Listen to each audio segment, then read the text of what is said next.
Hey, this is Brett the Hitman Hart, and you're listening to the Smack Raw podcast.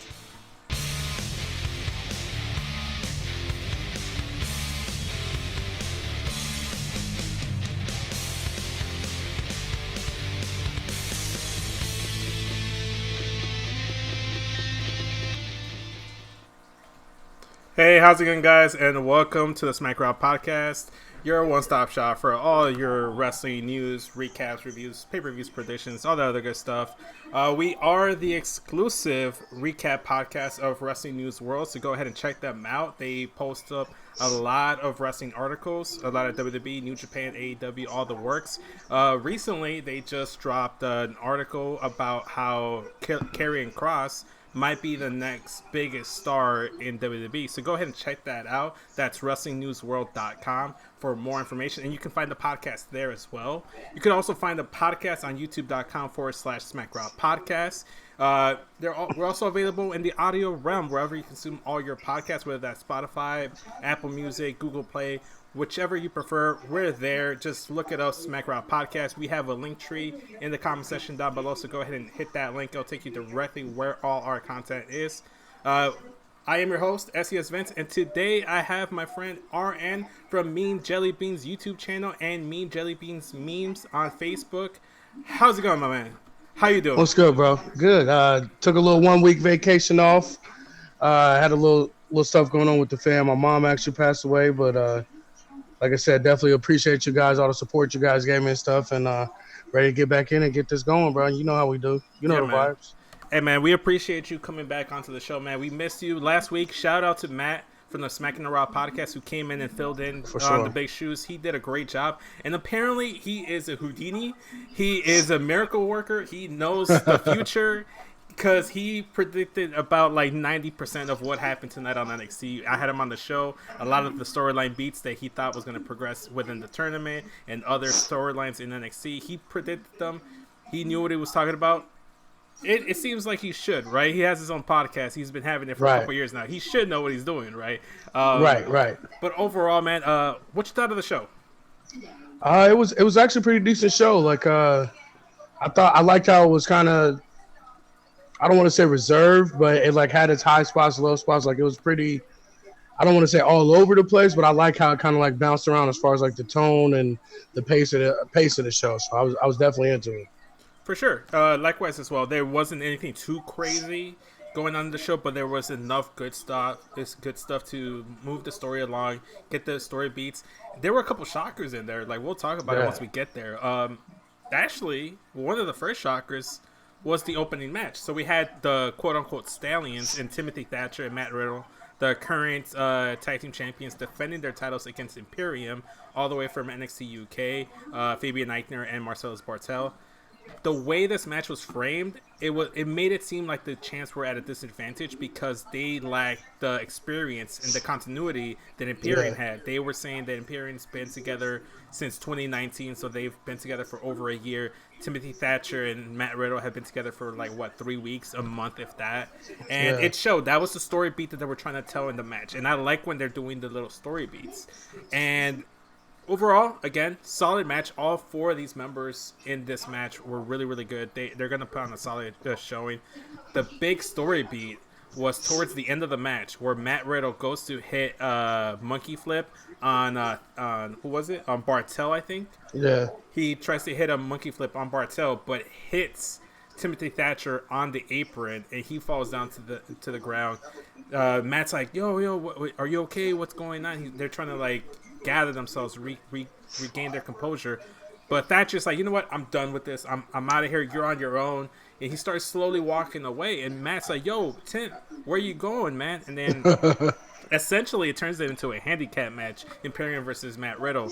And credit to Matt Riddle. They booked him strongly in this because they had him put up a solid fight.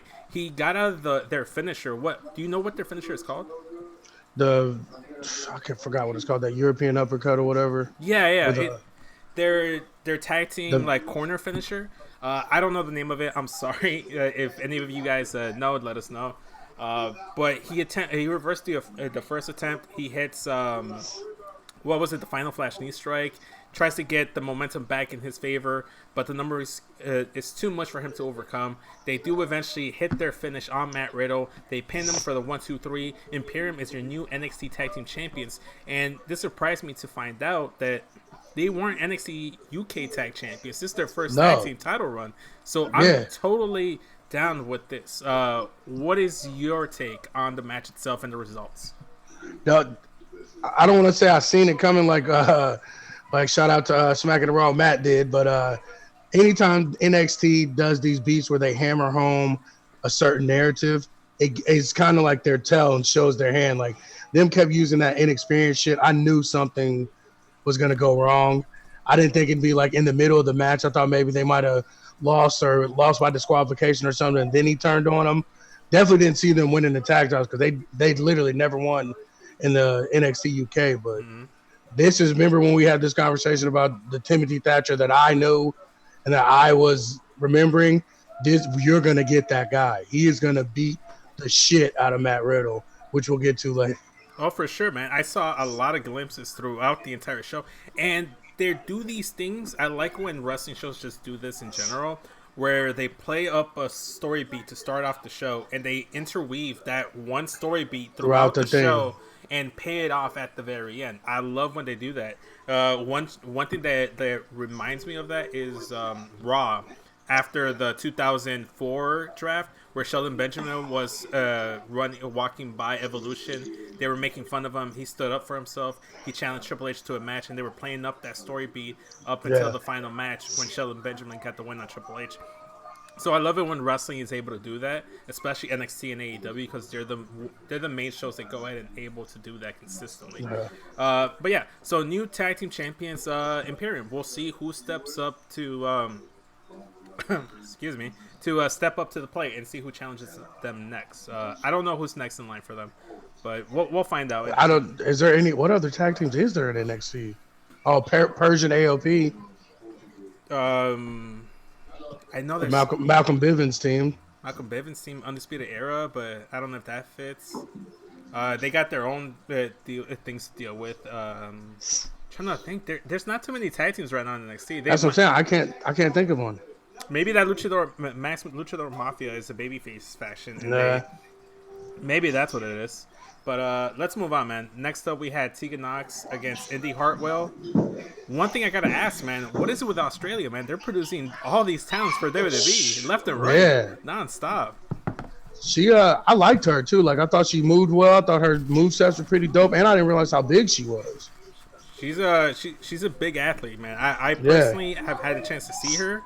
So I knew for a fact that she was good. She just hasn't been given like anything to do recently. That's basically the only thing with her is that you got to give her something.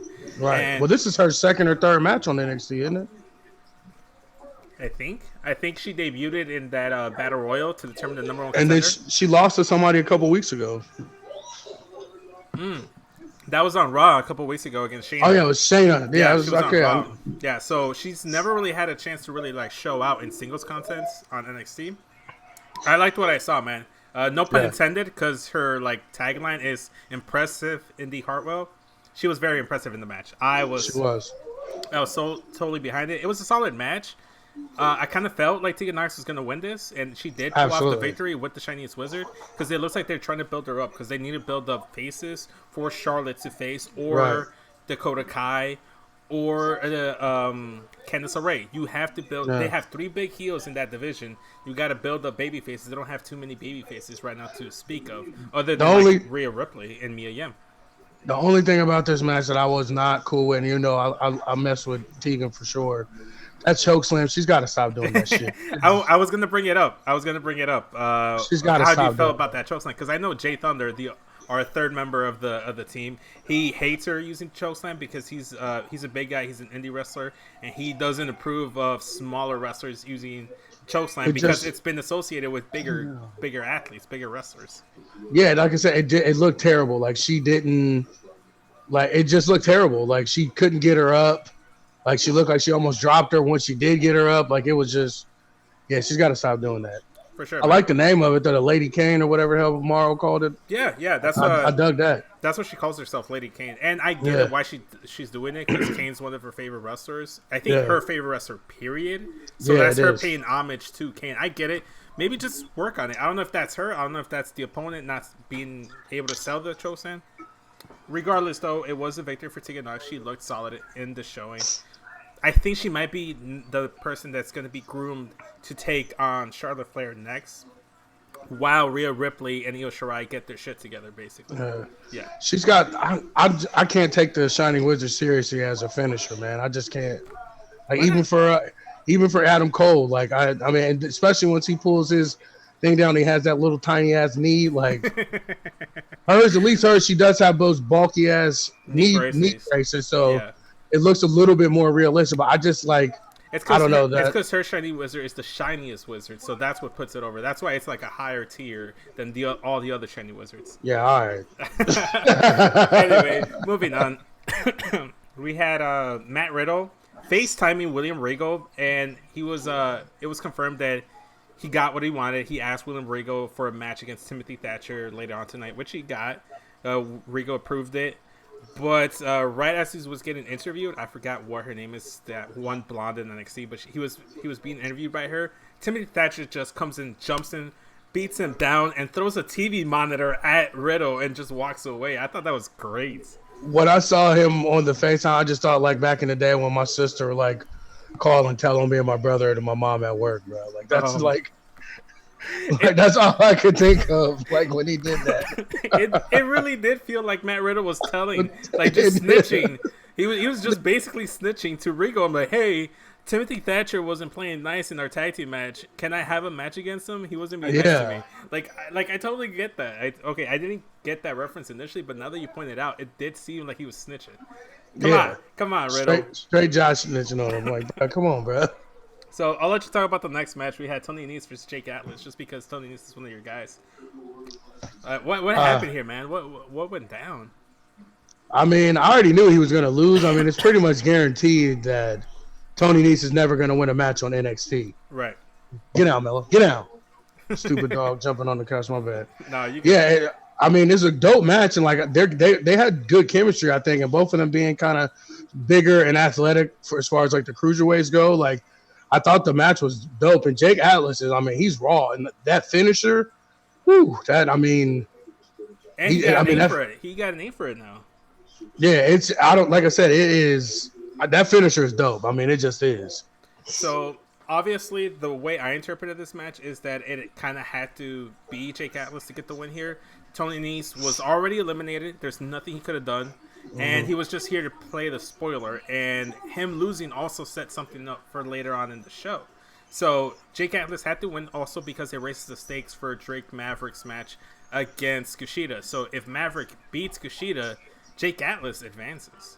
Because then that's the same record or whatever. So I think he needs to have Drake Maverick win that for Jake Atlas to advance, but I don't think that's going to happen. They're just trying to add a little bit more stakes to the match next week. So like you were saying, he did finish him off with a what's it called? The Rainbow DDT. That's what they're calling it, the Rainbow DDT. I think it's a double meaning because we all know that he's gay, and then the rainbow is the color of the flag for LGBT. Did I get that and right? It looks like a goddamn rainbow when he does that flip, boy. I'm telling you, that is fire.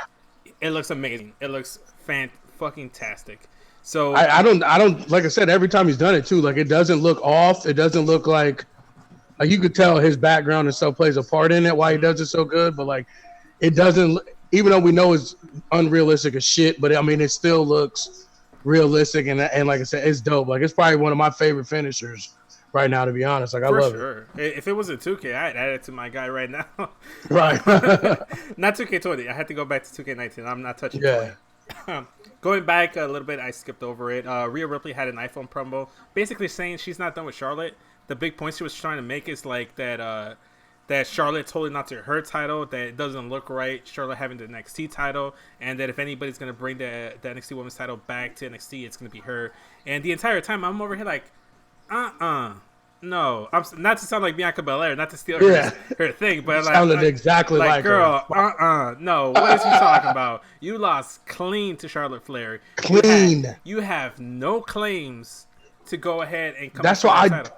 I said that like when we did it, like what was the point of that? Like you already made it clear that we don't do the automatic. The champion doesn't get the automatic rematches anymore. Right. And she pretty much had to go. Like you didn't set yourself up for anything for her to come back and have a reason to be a fucking house on fire to take Charlotte down. Like she lost clean 1, 2, 3, like no doubt about it. No funny business at all. Like that sometimes that with NXT that they're so focused on not being like Raw and SmackDown and making everything finite and like no questions asked that sometimes not leaving that little gray area, it boxes you in the corner down the line. So like now, like you said, that promo made no sense. Like you have no claim to that title. Like you lost fair and square. Like, and then you had to go home, which wasn't technically your fault, but still, right. like you can't just show up with some shit after you lose. Like, that's mine. No, it's not. No. Okay. She looked goofy as hell trying to like make a claim. Yeah. If anything, Io still has a claim because she had Charlotte on the rope last week, and Charlotte had to get disqualified by bringing out a kendo stick. So if anybody has a claim to that, it's Io Shirai. But we'll talk more about that towards the end of the show because we do have to address some of the matches that were confirmed for next week. Let's talk about Undisputed Era. They had a Zoom promo. They had a Zoom call promo. Fire. I love this because they reminded me of us. Of what we do, like that's exactly what we did yesterday. We were actually surprised you didn't join us for that call. It was Kyle, Sebastian, me, and Kevin, and then later Jay joined us. But it was literally the guys hanging out, gassing each other up, just bullshitting around. I loved it. This felt like it was very charming, and I loved that. It felt like something Undisputed Era would do on their downtime. Like they'd go and FaceTime each other and just had a fucking Zoom call party or something. And I don't care, like all you AEW stands, you all can hit me in the DMs or whatever y'all want, but don't at me. The Undisputed Bunch was better than the Bubbly Bunch. Yeah. Facts. It was very good. So they addressed a couple points. Adam Cole, and so I like how it was because it started off with Adam Cole and Kyle O'Reilly, then Bobby Fish joins in, and then they're like, oh, the OG3 and shit, and then Roddy comes in. They don't let each other talk. They're over here just like being loud and obnoxious. But initially when it's just Kyle and Adam Cole, Adam Cole brings up Kyle's movie. Like I think he was away, like filming some kind of I thought it was because of his diabetes and stuff, like his health stuff. Like he was. I don't know. It was.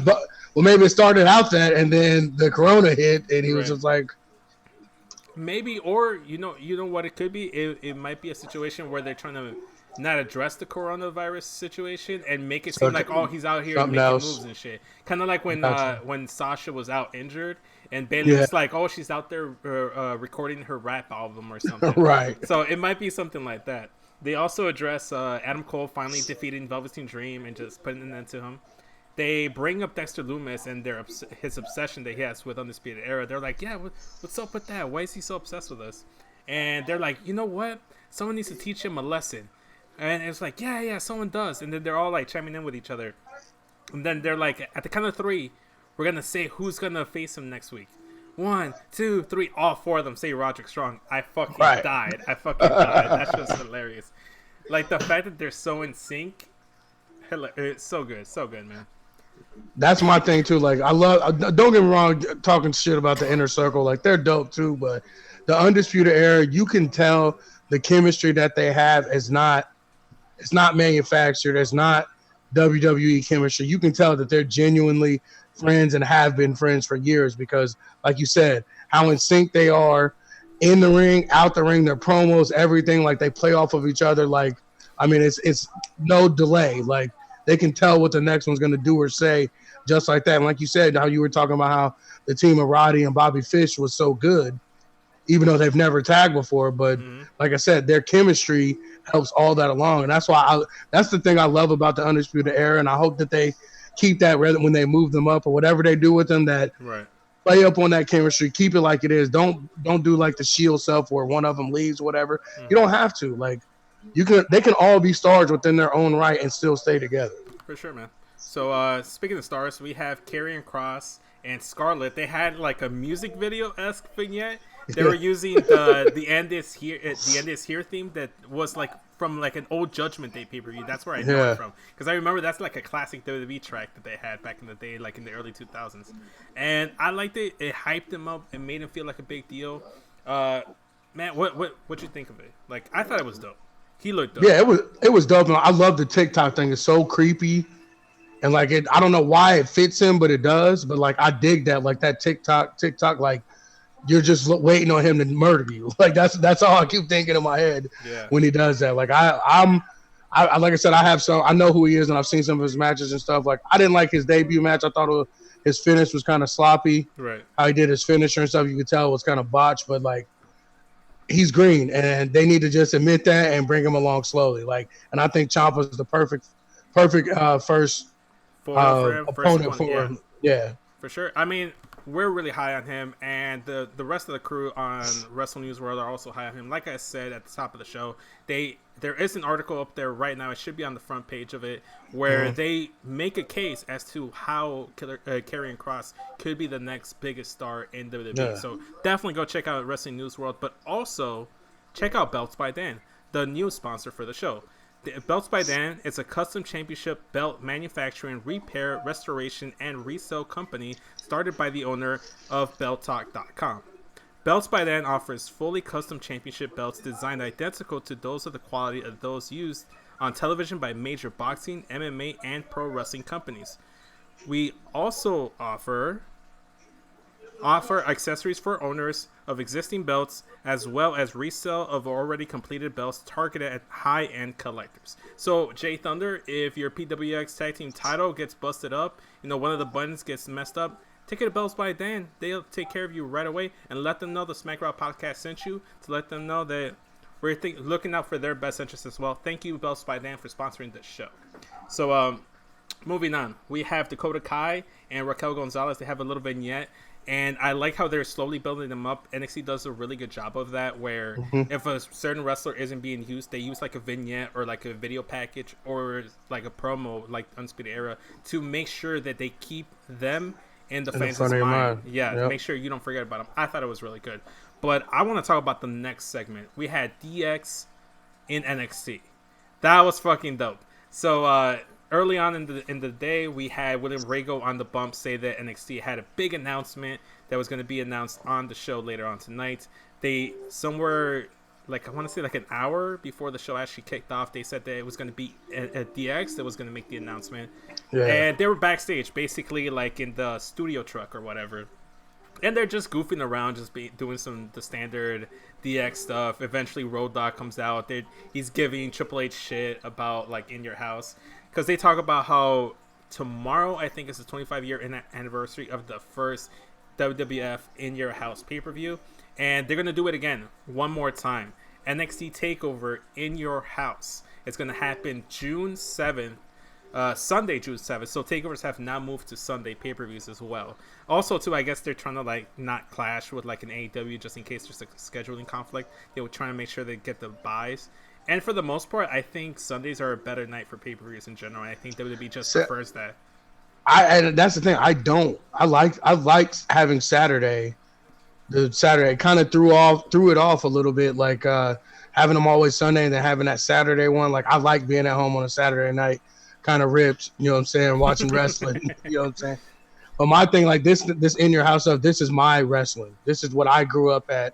This is what the pay-per-views were when I was a kid and when I was getting these things. And the In Your House video game for PlayStation 1 or Sega was probably one of the best wrestling games of all time. The finishers and stuff, like I can remember HBK did his pose and then he dropped down a vanity on top of the dude as his fatality and stuff, bro. Like, yeah, for sure, man. I mean, me personally, I wasn't around too much for the In Your House stuff, but the very first pay-per-view that I remember watching, like I think it was like on the DVD. I didn't watch it live, but it was WWF In Your House Bad Blood, the Hell in a Cell match between Undertaker and HBK, where Kane debuted at the end of it. And ever since then, Kane's been one of my favorite wrestlers. So In Your House has a special place in my heart, in my wrestling fandom. I'm looking forward. I'm glad that it's NXT, and with NXT TakeOver, given that they can't go to a city and just name it that name of the city. They had to go back to the OG roots where they used to give them some obscure name. So NXT Takeover in Your House is a really dope name. I like the concept. And we have something to build up to. We have something to build up to now. So that's cool. That's cool. Moving on, we have Finn Balor versus Cameron Grimes, man. And we might have some Takeover in Your House stuff cooking in the works after this match happened. So early on, it's a very even match for the majority of it. We go in, your standard stuff. Nothing too crazy out of the ordinary. Let's see here. But the thing that really stands out to me is once Finn's outside, on the outside, you see Damian Priest pop up like Dexter Lumis and just show up. Like, I have it actually written on my notes. He actually popped up like a Bray Wyatt puppet, like he was a fly.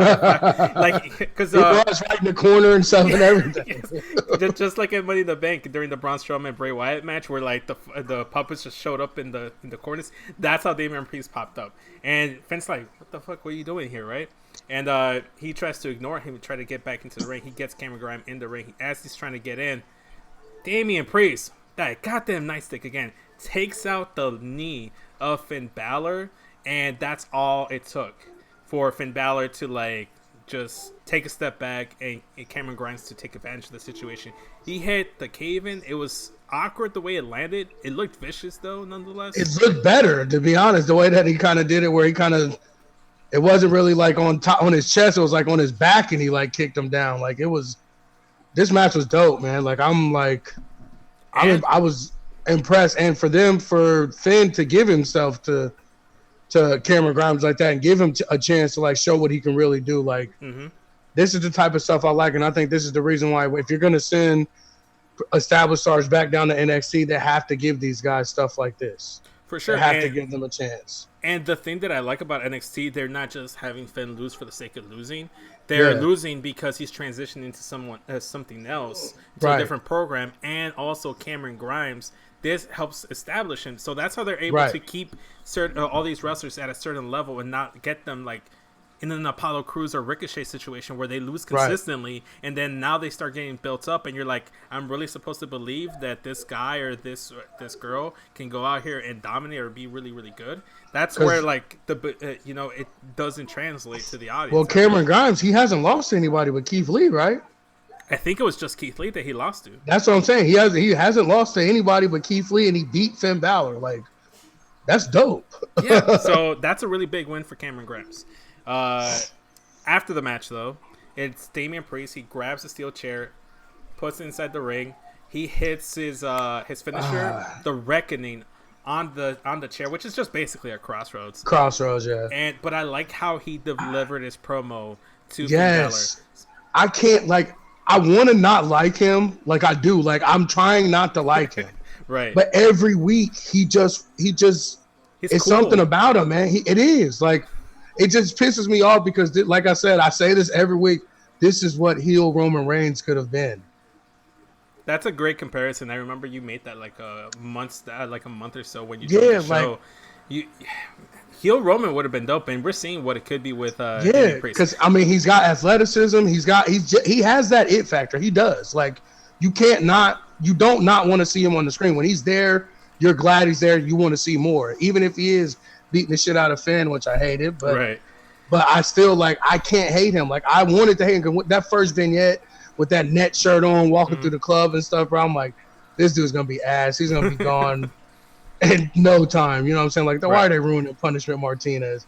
And then, like I said, he made it work. Like, and that's, to me, that's a dope wrestler. That's a really good wrestler where they hand you some bullshit and you make it your own and you make it dope. For sure. And when what was that line he says, like, I want my name to live in infamy. What's the best way to do it? Kill a prince. Yeah. So, I'm like,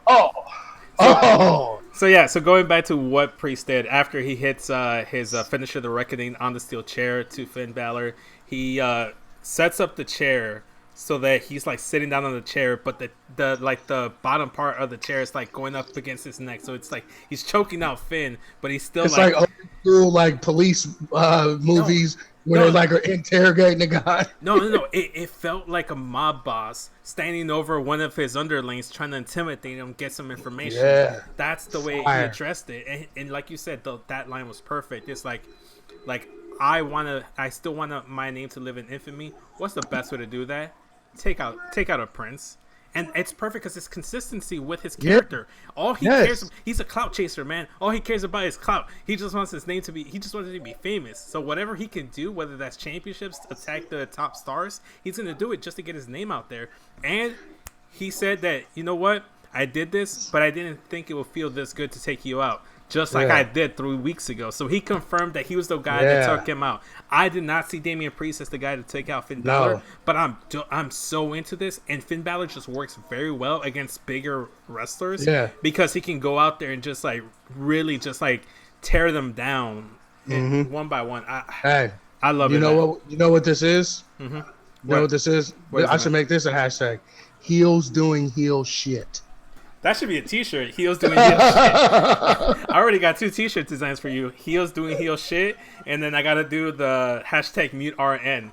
Oh yeah, you gotta give me that. I need that for sure. So what I've actually been thinking, what I was thinking is to actually like get like a picture of you, like one of your Facebook profile pictures, the one where you're looking all goofy with the nerd glasses on, and then just like have you like the censorship tape, and then on the censorship tape put hashtag mute RN because we're muting you because we got the tape on it. I have a whole design for it, man. I'll redo that picture and take it and send it to you. That ain't nothing, bro. I'll do it to you. I'll send it this weekend. Hey man, shit. Just slide them into my DMs, man. Slide them to my DMs. Let's talk about the next match, though. We have Jack Gallagher taking on Isaiah Swerve Scott. Just stop. I got this. Go for it, man. I got this. Take the reins. This is the bullshit I'm talking about. I let you talk me off the ledge that first match. Like, oh, he lost the first match. He can get back in this. And I told you. He wasn't coming back from this. They were gonna screw my man's over. And what happened? Lost to Zach, Creative Player Wrestling 2002 Tattoo Gallagher, bro. Like, bro, what the hell, man? Like this, like I don't know. Like, I'm trying not to lose my cool because I'm so mad. Right. Like I'm almost switched to the AEW podcast, bro. Like, okay, so I'll preface this by saying, and I'll play the devil's advocate here, and I'll say that there was motivation behind the loss and the reason why it happened the way it did. Yeah. Swerve Scott was basically talking about Jack Gallagher, like he's gonna lose, he's not advancing. How much of a loser do you have to be if you go winless in the tournament? Shit, if you don't get a single win in this tournament, you might as well just quit wrestling. And here's the thing: he was addressing that towards Jack Gallagher, but early on in the show, Tony Nese officially ended up 0-3 in the tournament. He felt some type of way about it. So Jack Gallagher comes out and Swerve is making his entrance and he gets taken out by Tony Nese. And that's the story of the match. The pre-match assault is too much of an uphill battle for Isaiah Swerve Scott to overcome. And he doesn't get the win over Jack Gallagher. Gallagher hits him towards the end, he hits him with a spinning elbow. And just knocks him out, gets the 1-2-3. I'm underselling the match because Swerve put up a hell of a fight. He had some heart. What did we say? We were gonna reserve what we say about Swerve until he has a match with Jack Gallagher. Mm-hmm. And that match, every match he's had in this tournament has been fire. It does not matter who you put him in the ring with. He is going to have a match. Right. Facts. I mean, nothing else about it. And just imagine with him and it's my 2 guys. Like, I don't know who to root for in this feud. Even though we know Tony just root for both wrestlers to have a very fun match. That's usually what I do when I'm forced to pick between my faves. I just want them to both have a fun match. But see, that's the thing. This is a given. We know they gonna tear the damn house down. Yeah. So hopefully that's next week. I'm salivating at the mouth. Hopefully they give us some more good matches next week. And I like it. Swerve versus Tony Nese. It's a heel. Yeah. Like, that does heel shit. Taking on a popular babyface that can put on a banger of a fucking match, and maybe Tony Nese can help get some more character out of Isaiah Swerve Scott. Because in the ring he has charisma and swag for days, but outside of it, like you said, he's the whitest black guy you've ever met. But a lot of that too is them, because I don't know if you've ever listened to his podcast, but he has it. Bro, it's Swerve City Podcast. Like, he's dope, and his music is dope too. He raps and shit too. Oh, like, he has it there. It's just, I don't know if they're slow grinding it, like holding him back a little bit. Not holding him back, but like not letting him pop off yet, but like that persona that he portrays in the ring, that swerve shit, he lives that life. Like I said, he's still white as hell. Don't get me wrong, it's still, but I mean, he can talk his ass off. He can rap. He can freestyle. Like he has it. Right. I just don't know why it doesn't come across like that. That promo before the match, that was one of his better promos. Even when he came back, I got a house to protect, and then he came back, Swerve's house. That shit was fire. Yeah. So like, he has it, but maybe it's just him just trying to get used to trying to figure out who Isaiah Swerve Scott is, because we all know who Shane Strickland was. He knew who he was, and Shane Strickland was an amazing character. That was himself. Like, I know exactly what you're talking about. He needs to bring a little bit of what Shane Strickland was in the Indies and bring that to his Isaiah Swerve Scott character on NXT. It might just take people some time, man. It usually just takes that. I mean, just look at Aaliyah. She's been in NXT for 20 years, and she hasn't improved her character whatsoever. It's the same fucking character. But yeah, speaking of Aaliyah, she did have a match against Kaden Carter. Nothing special about this match. Not to hate on Aaliyah or Kaden Carter, especially like Kaden Carter, because I like her. I think she's really good. Yeah. She's also one of those characters that I feel like needs something of like character motivation, some kind of charisma, because it doesn't translate to the screen. She can't just be like generic good wrestler person. Right. You know, that just doesn't work in 2020 where everybody is a generic good wrestler, you know? Everybody can put on a really good match. The big story beat was Robert Stone makes his way to scout Aaliyah, because they were tweeting that. They were like making references. Will Aaliyah join the Robert Stone brand? You know, is she a prospect?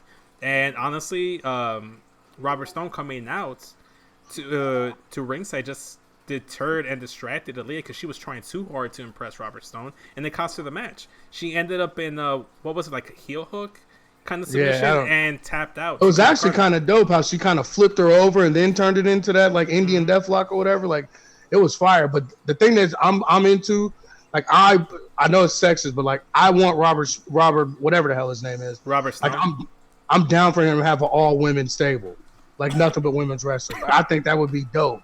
Oh, I don't think that's sexist whatsoever. I think that's actually progressive a little bit, because it's usually the women that's the valet or manager leading a full male faction. It'd be a nice change of pace to have the man backing up all these dominant, strong women.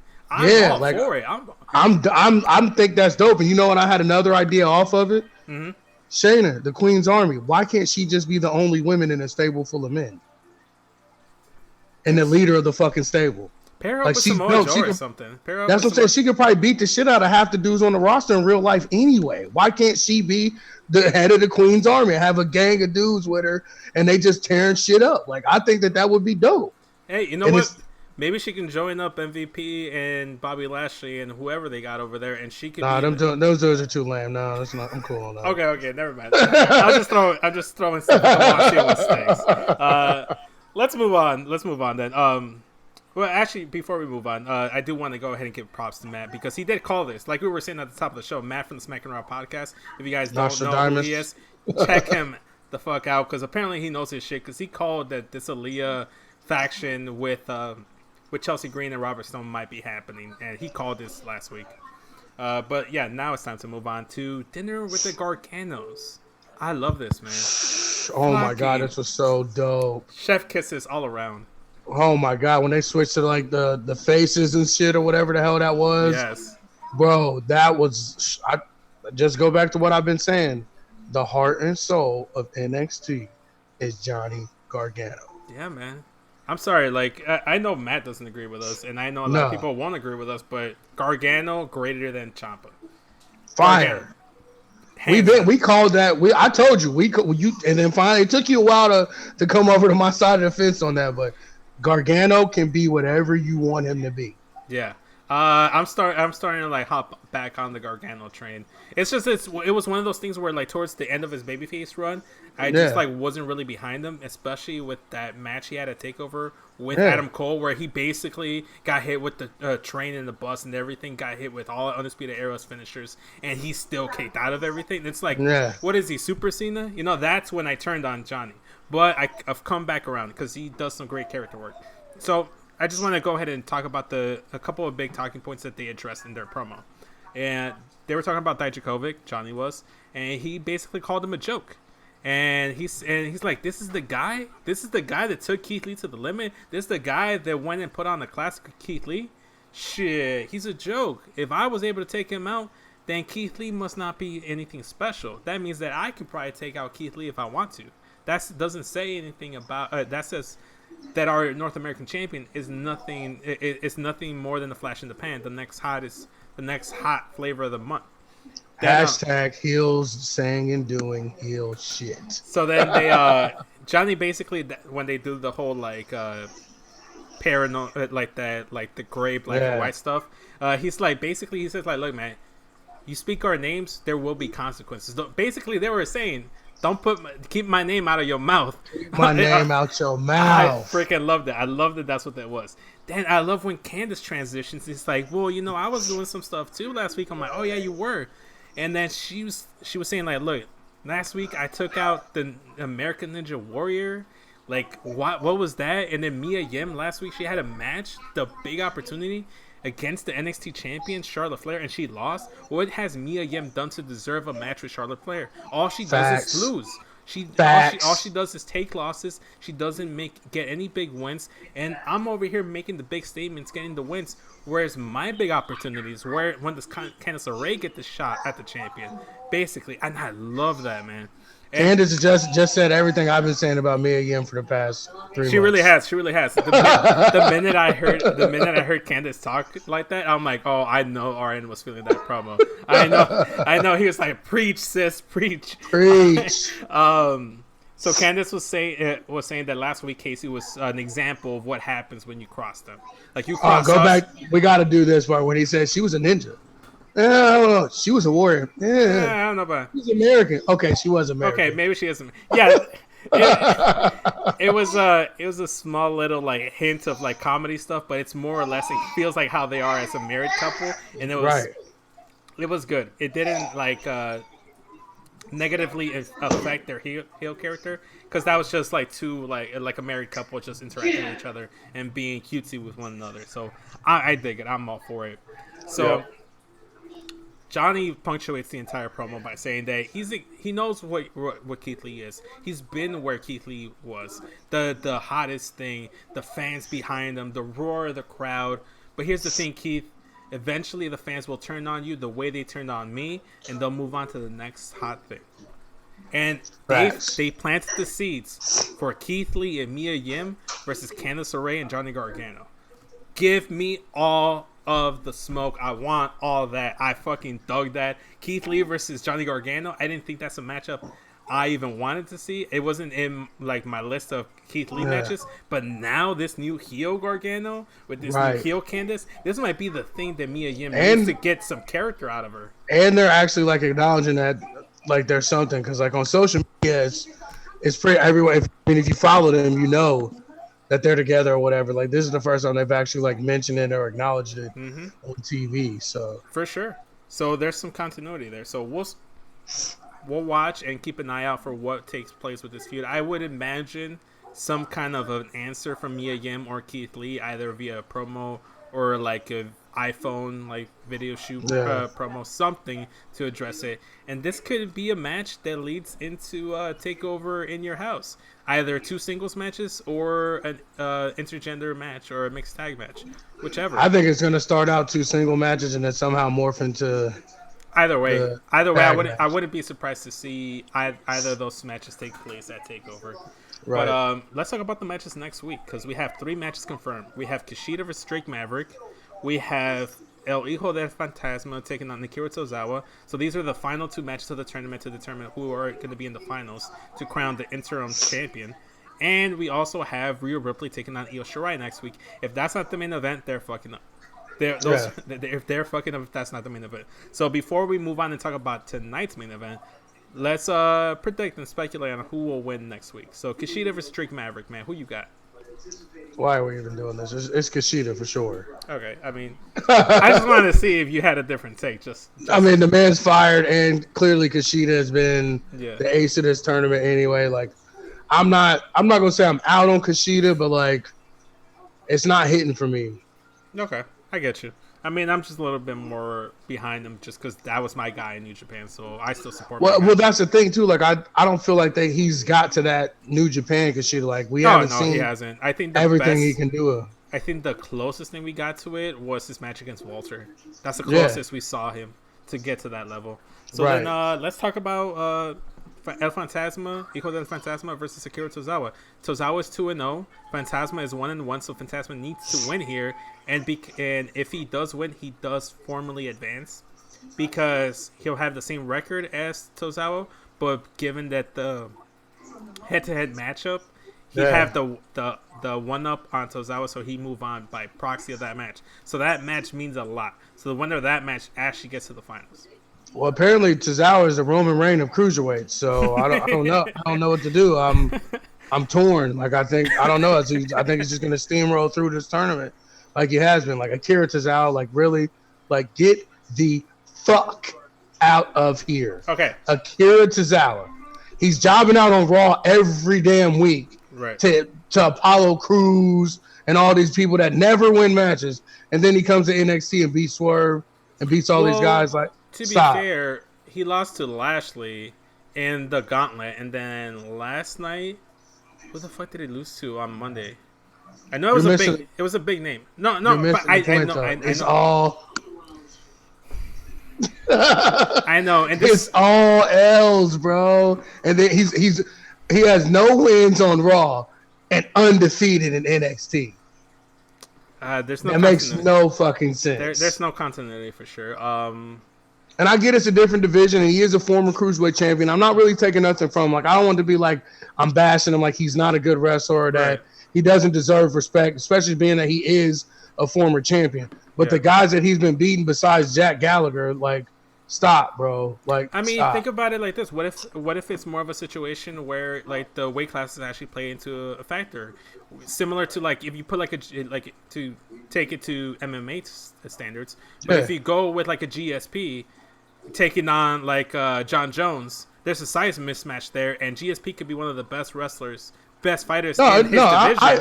I'm not even saying that. Like, I agree with what you're saying. Like, I agree with that sentiment, but I don't think it's that sentiment. Like, no, L's are L's, bro. Like, and I know. I'm trying to play devil's advocate here and give WWE the benefit of the doubt. See if there's now if he was in the other block, if he was on the other block and he went through all them, like, I would feel I wouldn't feel like I would feel if he was in that other block, because it's bums in that other block besides Kushida, to be honest.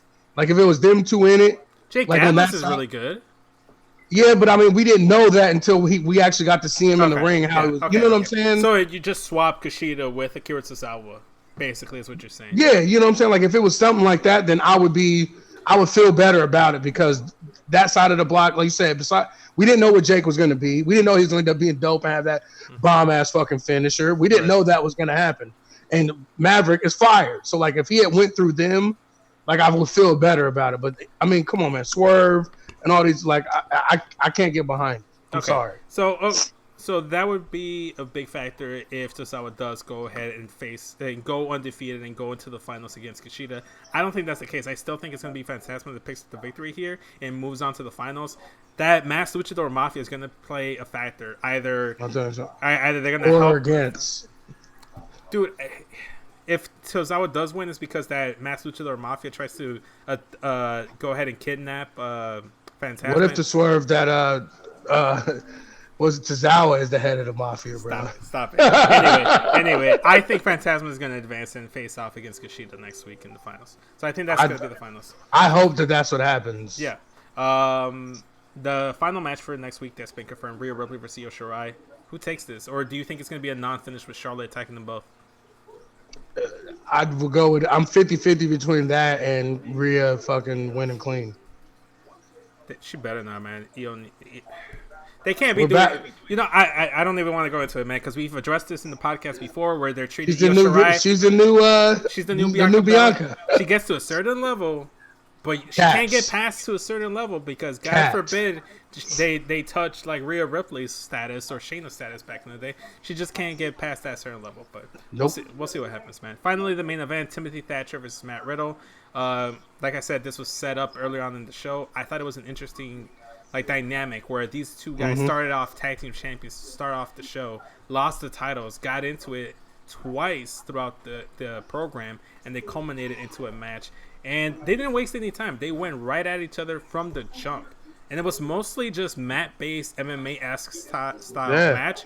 Strikes, chops, round and pound type of situations. And there was a couple of times where it looked like, I think, if I'm not mistaken, Timothy Thatcher had Matt Riddle in the top mount and just going to work on him. Yeah. I told y'all, this is the Timothy Thatcher from Evolve that I know and have seen, and they've had bangers before. Like I said, they have chemistry. They've had history. Like, this is the type of hard-hitting shit versus catch point that he would do. He would have these matches where he would just try and kill them, and it looked like he was killing. Like you said, that where he was on top with that ground and pound. Like, and of course, Matt Riddle loves this shit. I mean, he's a MMA fighter. This is the type of opponent that makes him shine, to be honest, because you get to see that he's more than just this pothead ass dude. You get to see that when push comes to shove in real life, he probably would murder half the fucking roster. Oh, for sure. Or at least break half their jaws.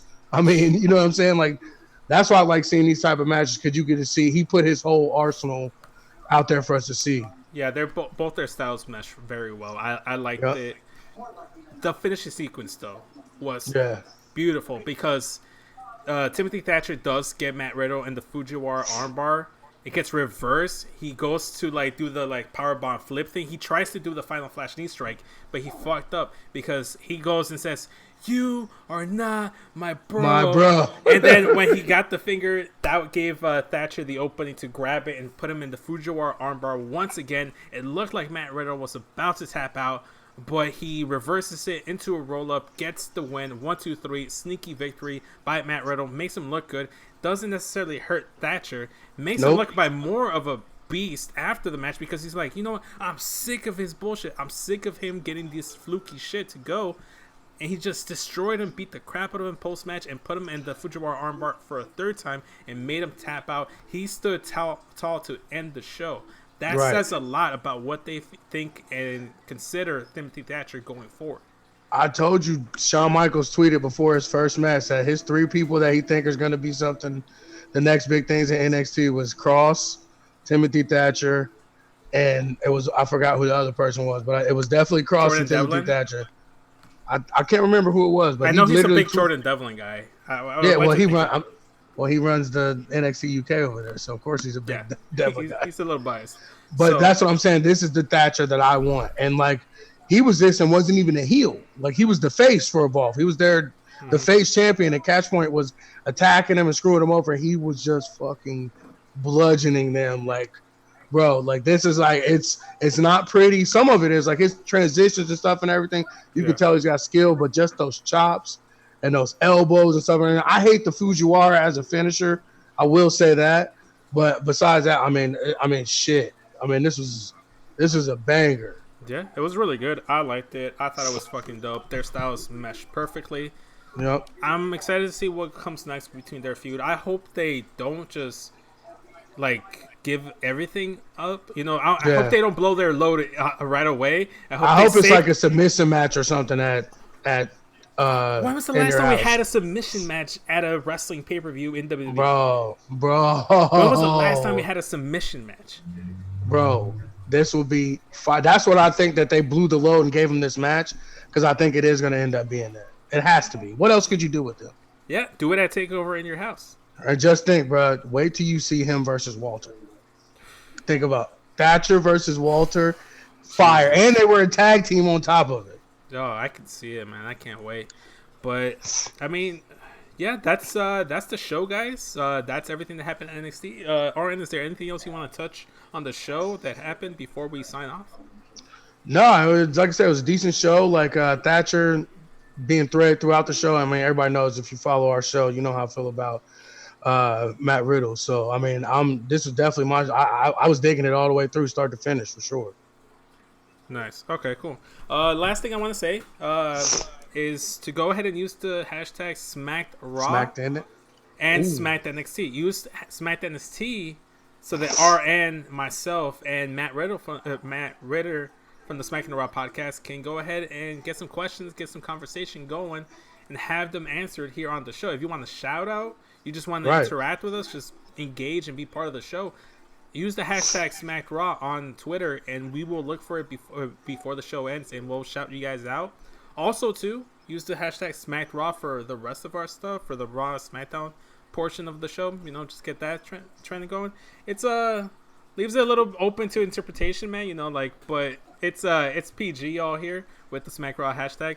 And last but not least, I want to go ahead and plug the Discord channel again. We are gonna try to use that as the main basis of our wrestling discussions. For instead of light tweeting, we'll go in there with the entire group and just talk wrestling. Go check it out. A lot of fun stuff there. And with that being said, I think that's today's show. That's been the SmackRaw podcast. Thank you guys for joining us. We'll see you next week for more NXT. Later, y'all. Peace, guys.